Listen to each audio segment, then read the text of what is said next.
I was straight-lined. I mean, totally straight-lined, out of my body, dead for an hour and a half.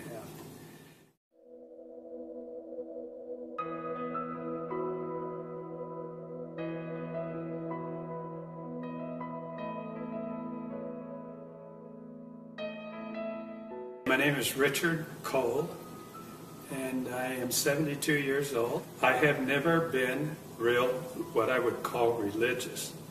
I've always believed that there was a God, and I believed that there was Jesus, but I've had doubts. I've been a doubter before, but I'm no longer that. And this happened to me in 2005, so that was 6 years ago. And so how it came about was that I was on my way to Monterey. I go up there every year for the historic car races. While I stopped at the stoplight, I had a pain that started in my jaw, right in the mandibular area, went down my jawbone, down my carotid artery, and into my chest. I said, "Whoa, this is strange."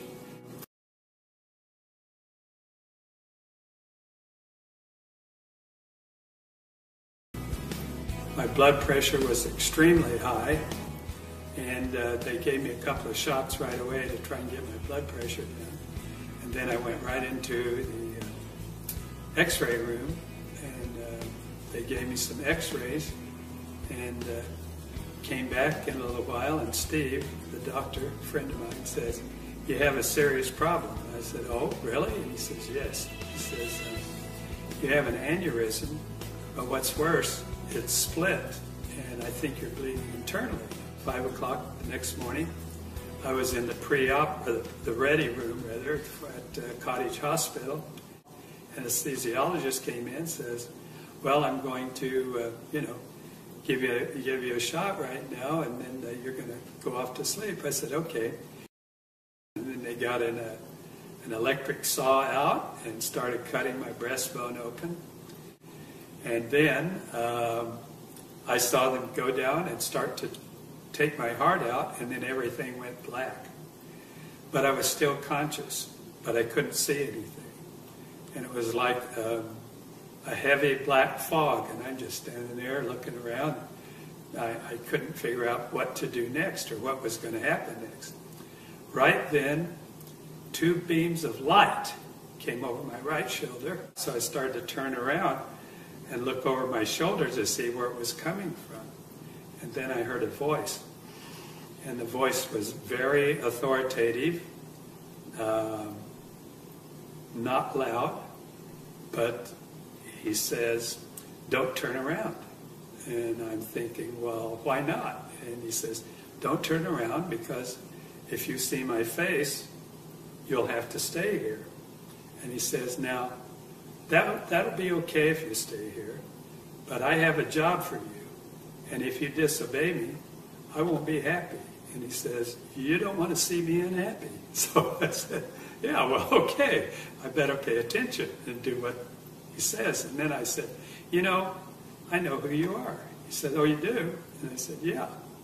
And I said, I've got a little problem. I've got a little pet peeve. I've got a little bone to pick with you." He says, "Well, what is it?"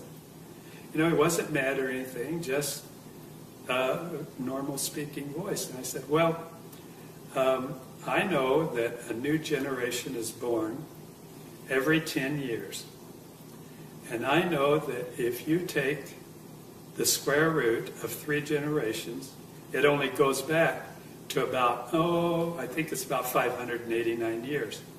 And I said, I know that in the Bible it says that Adam and Eve have been on the earth about 6,000 years, something like that."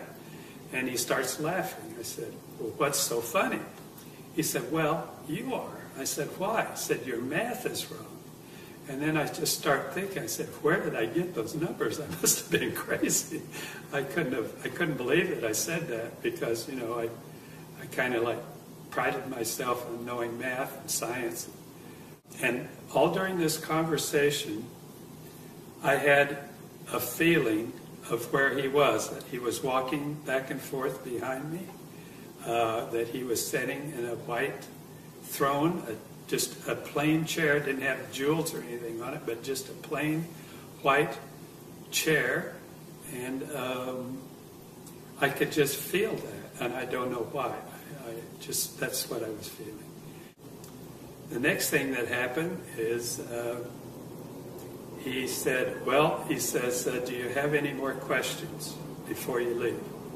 I said, I said, I got to think about this. And I thought, I was thinking really hard, what am I going to ask God? Couldn't think of anything. I wanted to be really smart enough to ask him something very pertinent. And so I said, well, I'm going to have to revert to an old cliche. What's the meaning of life? And he starts laughing again. I said, what's so funny now? And he says, well, I don't know why, but a lot of people ask me that question. And it's really real simple. But I tell you what, when you come back, we'll sit down. You can ask me all the questions that you ever will have. I'll answer them for you. So I said, okay. He says, okay, it's time for you to go back. And I turned around. I'm sorry, but he put his arms around me. He put his arms around me. And it was a feeling that I can't explain. It was unconditional love, but it was words. I can't tell you the words. And I'm sorry, but I always act like this because I can feel it again. So,